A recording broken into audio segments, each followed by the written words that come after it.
de loatra raineny alimpaka ao ampo ao an-tsaina ombieny tsy manan-tsara mantsy lay fitiavany teny mamifona noloky ny vavany fafaniriny miasambatraniny zananiny tsy soatraniny fadetiny rambola eto antany aloha tsy misy oatranineny le fitiavany any no tsy malany nadalana edina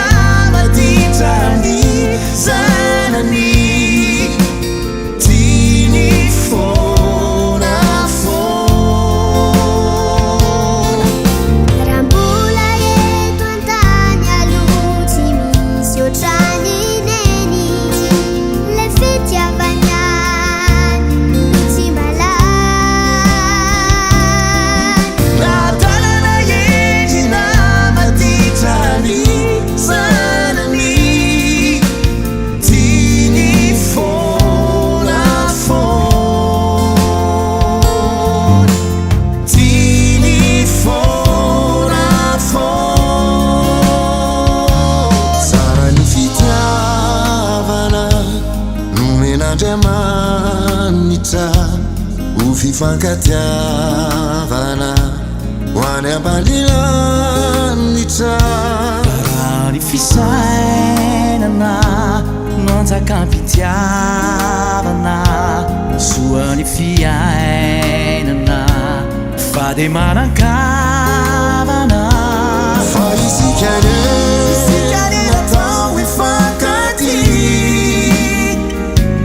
tsy niraina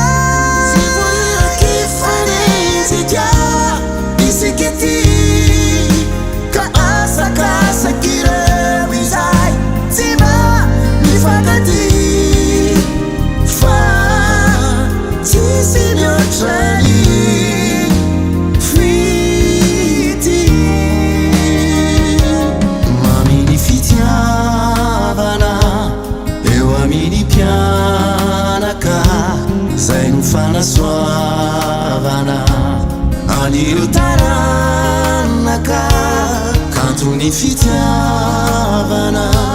zarain'ireo namana